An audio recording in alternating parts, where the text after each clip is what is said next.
In our digital world, we think we know what confidence looks like. We've all been sort of trained to spot it, and we're pretty sure we know it when we see it. We have this picture in our heads, right? That the person who's really truly self-assured is the one who's always out there, constantly sharing, always visible. Yeah, you know the type. Every single vacation is basically a photo shoot. Every meal is a statement piece, and all their success, it's broadcast for the world to see. It's kind of like a performance of confidence, and we've all learned the script.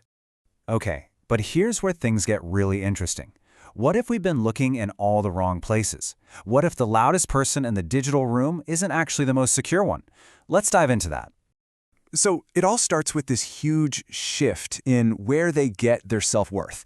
It's not about, rejecting the world, but it's about no longer needing its constant stamp of approval. And to get this, we have to talk about the engine that drives so much of what we do online.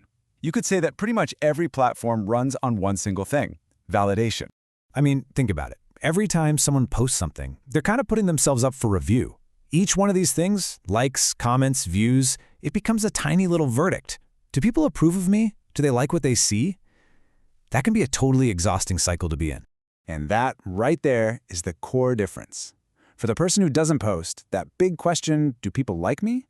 Well, it's already been answered by themselves. Their sense of who they are isn't this fragile thing that changes based on the day's digital feedback. It's built from the inside out. This also builds on another really key idea. They get that there's a hidden cost that most of us just ignore.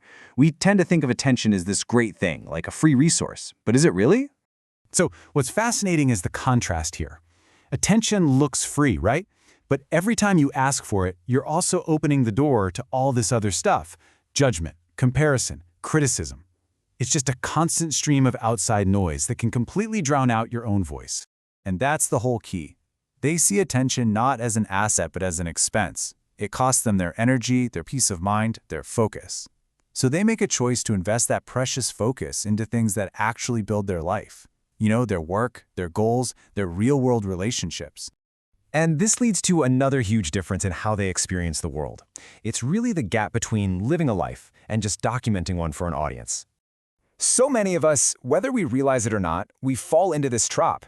We start curating our lives for the camera.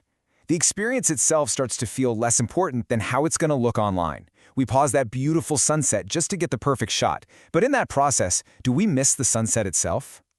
And here is the powerful alternative. The quietly confident person, they don't need to prove the moment happened. They don't need a digital receipt for their joy. Just being fully present, right there, that was the reward.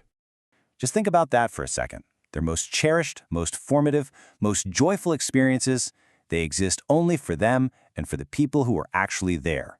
They're memories, not content. All right, so this brings us to the final and maybe the most counterintuitive point of all. In a world that is just constant noise, their silence becomes its own kind of statement.